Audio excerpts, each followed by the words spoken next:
Welcome to the Lathisms podcast. I'm your host, Evelyn Lamb. In each episode, we ask a Hispanic or Latinx mathematician to talk about their journey in mathematics. Today, I'm very happy to welcome Carlos Castillo-Chavez to the show. Hi, can you tell us a little bit about yourself? My name is Carlos Castillo-Chavez. I'm a professor, Regents professor at Arizona State University. And my field is the applications of mathematics to the life and social sciences. I'm an immigrant. I immigrated to the United States 44 years ago and worked in a factory, and then I went to college.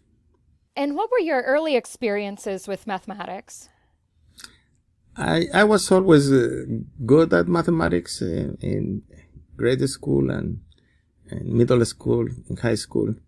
I was a good student probably through ninth grade. Then it came to 1968, and there was a big demonstrations in the country asking for democracy in Mexico. That was before the Olympic Games, and then everybody became very active. And in 1968, on October 2nd, the government massacred many students in what is called the Tlatelolco Square. There is a book by a famous Mexican journalist, Elenia Poniatowska, that talks about the night of Tlatelolco. And after that, I became more interested in theater, community theater, to try to make people reflect on the situation of the country. And what inspired you to become a mathematician? Well, I was always good at math. I was never clear what I wanted to know. My father was in love with physics, and he wanted me to encourage me to do physics. But I really didn't want to do physics, although I learned a good amount of physics. I was more interested in literature and theater. I immigrated to the United States in 1974, and I worked for a while, and then I went as an undergraduate to the University of Wisconsin-Stevens Point. I started a degree as an undergraduate, and in order to complete my basic requirements, I took a lot of mathematics. I was good at that, completed a little bit more than a minor, and then the faculty at Stevens Point encouraged me to pursue a career as a mathematician, while the people in literature were enthusiastic, but not as enthusiastic. So that made my choice. Okay. So you didn't enter college knowing that you wanted to do math? Even up to this point, I've been 18 years professor at Cornell University in 7 different areas, professor of 7 different areas. I'm at Arizona State University in the School of Human Evolution and Social Change, School of Sustainability, with several other appointments, directed at a center in applied mathematics. And I'm not quite sure still what I want to do, and I'm being serious here. I like science. I like the applications of mathematics.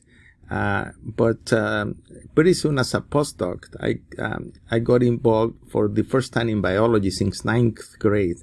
And then I became in love with evolutionary biology. And at this time, I'm very interested in the role of human behavior, social dynamics on the spread of infectious diseases and the evolution of infectious diseases. So it's very hard to pin me down exactly as to but mathematics has been a fundamental tool in my research and in the promotion of underrepresented minorities. I have my own high school program, I have my own undergraduate program, and I have my PhD program. And they are devoted to the application of mathematics to the life and social sciences. I'm the founding person of these programs, and it has inspired many young minorities and non-minorities to become mathematicians through the applications in the life and social sciences. And that kind of leads naturally into my next question, which is about mentoring. Early in your career and when you were in school, did you have mentors and people that you looked up to in mathematics? I have always had many mentors, and as an undergraduate at the University of Wisconsin-Stevens Point, the math community were very interested in my development. As a graduate student, I applied to various schools, but only one accepted me, the University of Wisconsin-Milwaukee. So I went to the University of Wisconsin-Milwaukee, where I suddenly became a very good student interested primarily in pure mathematics, in the work of Polish mathematicians that were the leading mathematicians prior to Second World War, and that include Sierpinski and many others that were involved particularly in what is called naive set theory. So I decided I was going to do my research on that. And when I was about to defend my PhD proposal, I had an incident with my then advisor, who asked me to go out to dinner with a group of people that he knew, an Asian American professor, and there were 3 Anglo professors, including the distinguished guest and myself. And all the night they talk and I listen. And towards the end of the dinner, my then PhD advisor said, "Have you noticed the memo that has been circulating around?" This must have been around 1979 or something like that.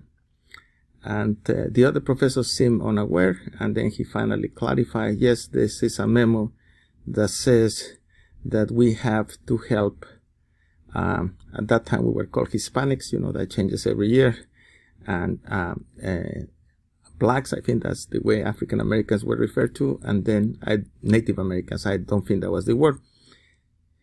And everybody was, they couldn't understand what he brought up. And then he said, "Do you notice that they don't mention Asian Americans?"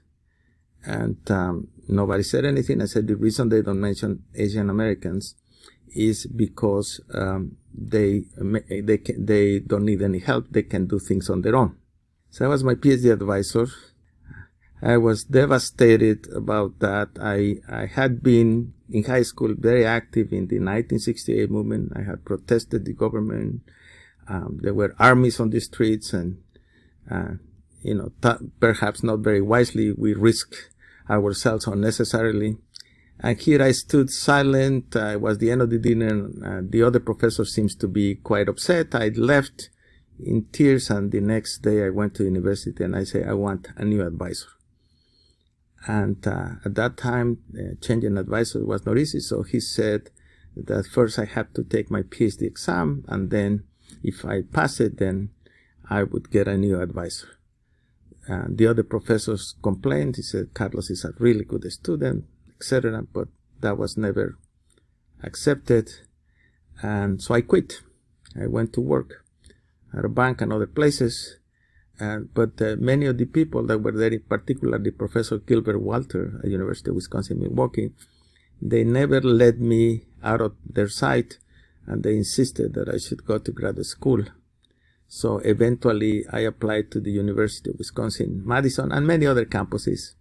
And this time I had excellent grades, I had excellent letters, and pretty much every school that I applied offered me support. But I always wanted to go to the University of Wisconsin-Madison. I moved to Madison, and I eventually decided that I was going to do some sort of applied math. I met my advisor, Fred Brower. I never took a class with him. I never heard him speak, but I like him. And I started talking to him, and he gave me a problem, and 3 months later I have some solutions. He told me, you have a PhD thesis. He realized that later on that I was in my second year there, that I have not taken my exams, that I have not done anything that you are supposed to do before to prove that you can do research, but I had a PhD thesis already. So I finished my PhD thesis before I finished all the requirements for the PhD. Unconventional. Very unconventional. And do you have any advice about overcoming obstacles and challenges in research? I have had an extraordinary career as a mentor. There is something called the Math Genealogy Project. And the Math Genealogy Project, you PhD students essentially go and put their names, their thesis, and who was their PhD advisor. And then, so I put my name there. My PhD advisor was Fred Brower. And then you click on Fred Brower and you see who was the PhD advisor of Fred Brower. and it was a guy called Levinson at MIT, and you go on and on. So you have a genealogy of people and who had been their mentors and their mentors and so forth. In that list, they also have what they call extrema. So they have the people, the top 250 mentors in the history of mathematics. I said most of the PhDs in mathematics never have a PhD student, so then some of them have 1, 2, and so forth. And then they have a list of who has had direct descendants, which is the PhD student, the top 250. And I have now 48. In the list, there appears 47, but it doesn't yet because there is a problem with updating one. But I have had 48. But that put me among the top 200 PhD mentors in the history of mathematics. And in my case, I have had 26 U.S. underrepresented minorities as my PhD students, more than anybody in the history of the United States, including 22 Latinos. And I'm the one that has had the most U.S. Latinos PhDs in the history of mathematics. I had also students from Latin America, which is not the same thing. I had about 7 students from Latin America. 40% of my students have been women. So I'm very familiar with mentoring. What I found that was critical for mentoring, number one, to attract the students to mathematics. What is the best way to attract the students into mathematics? And then identifying their passion and then helping them develop in that direction. So in 1996, I established what is called as the Mathematical and Theoretical Biology Institute. And this institute has mentored close to 500 students. And the students come to the summer program for 8 weeks, and then many of them come 2 times, 3 times, and then many of them come as mentors. And some faculty that are in love with the program have worked at this program for 22 out of the 23 years or something like that, the same faculty. And the rules of the game are different. The students they work in groups. The first 3 weeks, we train them so that they speak the same language. There are students from biology, from physics, from mathematics, mostly from math, but there are from other fields. And then they select a question. But typically in mathematics, the faculty have a list of questions and ask the students to choose. So these are questions where the math faculty has some idea what to do, some very good idea what to do. But we don't do that. We ask them to formulate a scientific question. And then we work with them to produce a 30 to 50 page manuscript that eventually gets published. What happens when we do that is the ownership of the project is of the student, not of the faculty. And because the ownership of the project is of the student, not of the faculty, then they are very passionate about that and very dedicated. Furthermore, most of the time with the faculty know nothing about the project, so that demystifies the project, the idea that mathematicians or faculty are geniuses. We are not. We're not even close. And so they realize that, I'm as smart or smarter than my advisor. As soon as we talk about something that he or she is not familiar, it turns out to be that I have better ideas than he or she does. This is very healthy. Now, what are the projects that the students have chosen? The projects that students have chosen is, for example, what is the impact of gang dynamics, like Mara Salvatrucha and things like that? Or what is the problem with what is the impact of the 3 strikes law in California? Or what is the role of recidivisms in prisons? Or Ebola. The first really project on Ebola came out of this program in 1996, a second in 1999 that resulted in a publication in 2004 that everybody cites because it's the first publication to quantify Ebola, and this was students of African descent that work on that. We have had around 500 participants, close to 350 or more in graduate school. 152 have finished their PhDs. 90 of them are underrepresented minorities, which means in the last 10 years, there has been an average of 8 underrepresented minorities getting a PhD in some areas of mathematics. That came through the program, which is the largest contribution by any part, considering that there is about 20 U.S. Latinos that get a PhD every year. Through our program, comes about 40% of them every year. The most interesting thing about them is most of them come deliberately selected from non-selective schools. I went to a non-selective school University of Wisconsin of Stevens Point. If I would have gone into a major school, probably I would have not made it for many reasons. But that was a very good school for me. And what I have done over the last 20 plus years is to take students from non-selective schools, get them through my summer program, and then help them to follow their career dreams. And then out of that, we have been able to show that the school of origin is irrelevant if you provide enough support for several summers and if you discover what is their passion and support them to get some results in things that they are passionate about. So many of the students that have come here have gone into applied mathematics of different kinds, and some of them have gone into pure mathematics. Most of them want to do something that is useful, and often as undergraduates, they think that mathematics is not going to help them give back to their communities. And through this program, they learn that, in fact, that's not the case. So are there any last comments you'd like to make? Any advice you have for students who are interested in math? Anything like that?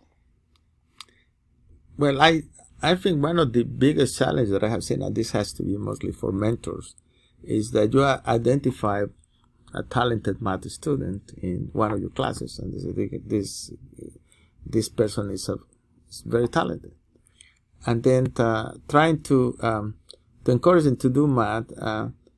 It's not enough to tell them that they are talented and that they can do math. One has to figure out, what are their interests. It has to become a little bit of a personal enterprise, and then trying to figure out a way to show them how mathematics is being used to address problems of global warming or climate change in general, issues of sustainability, and how with a bachelor's degree in mathematics, you can go and get a PhD not only in mathematics or applied mathematics, but you can go and do it almost in any area that you want, from statistics to the environmental sciences to sustainability to public health, because people with quantitative training essentially have the door opens to almost any field of study in science, technology, and engineering that they want. So we don't want to lose these talented students just because they think that mathematics is unidimensional. There should be many branches, many dimensions, because eventually some of these students that go into mathematics because they are interested in issues of sustainability might turn around and become the best mathematicians in the world. Thanks a lot for taking the time to talk with me. I feel like I could keep talking with you for another hour, but this is probably a good place to end. Thank you very much. Thank you for listening to the Lathisms podcast. It's produced by me, Evelyn Lamb, and made possible by a Tensor Summa grant from the Mathematical Association of America. Our music is Volvere by La Floresta. Lathisms is an initiative to celebrate the accomplishments of Hispanic and Latinx mathematicians.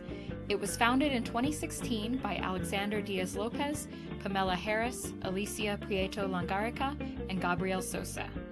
You can find more information about the project at lathisms.org. That's LATHISMS.org. Join us next time to hear from another inspiring mathematician.